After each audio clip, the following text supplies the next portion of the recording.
In this video, I'm breaking down 3 common mistakes people make when tracking in After Effects and how you can avoid them. Tip number 1, tracking underexposed footage.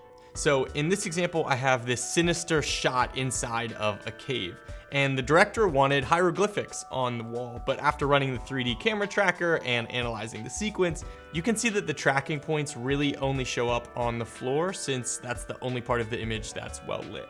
So to fix that, we actually want to ruin the image quality and give After Effects more data in the process. I know this sounds crazy, but hear me out. So After Effects compares image data from one frame to the next in order to generate an accurate track. So if you're not getting reliable tracking data, it's probably because After Effects can't find consistent enough data between frames.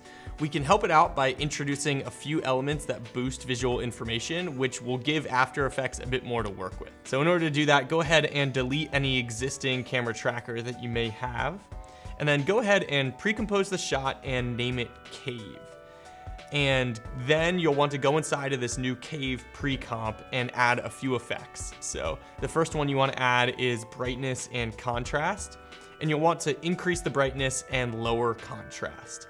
And then the next effect that you'll want to add is levels. So you'll want to raise the midtones to bring out a little bit more detail.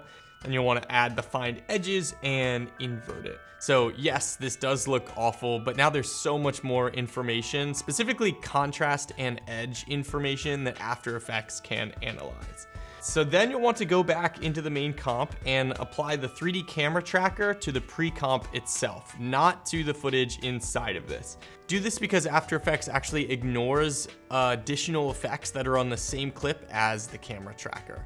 So once that's solved, you should see more tracking points on the wall, enough to insert any hieroglyphics or other elements that were needed. And once that's done, remember to delete any original effects that you had applied to improve the camera track. Then you should be left with the original dark environment and improved tracking information.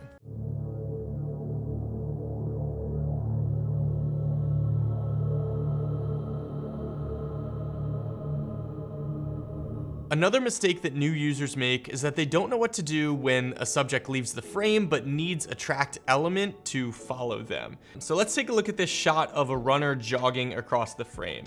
There's some text tracked to her, but as soon as she exits the frame, the tracker stops. Now you could animate this manually, but matching the runner's unique stride would be tough and probably take more time than it's worth. So instead, you can just use this expression. So to open the expression, go ahead and go to the null and then open the position property and hold Alt or Option if you're on a Mac and click the stopwatch. From there, you can go ahead and just paste this expression on screen. What this expression does is loop the original motion, so even when the tracker stops, the text keeps moving with the same trajectory as if it was still tracking the runner. So if we zoom out, you'll see that the text keeps following the same trajectory almost infinitely, even though it's actually just looping that original movement. So this is a great quick fix for getting an object to naturally exit a tracked path. All right, so now let's talk about point trackers themselves, which are often the most frustrating and maybe misunderstood thing for new users. A tracking box is actually made up of 2 boxes. The inner box is where you'll place the tracker, and it tells After Effects exactly what to track. The outer box defines a search area around that point. So for example, if your footage starts moving, the outer box helps After Effects keep the inner box locked onto the correct spot, telling it where to look in each new frame, essentially giving it a boundary to search within for any shifts of position. Now, as is often the case with most video technology, more data is often a good thing, so you may be tempted to expand these boxes in order to expand the tracking area. While this does technically increase the data being processed, it also makes the tracking far more resource intensive, meaning it will take significantly longer to render. So for example, look at the processing difference between a smaller box and a larger one. In most cases, using a smaller tracking point will actually lead to better results and a reduced processing load. I hope this video was helpful. If you have any questions, go ahead and leave them in the comments below, and I'll do my best to get to every single one. And remember to head over to Storyblocks.com to get started with unlimited stock media downloads at one set price.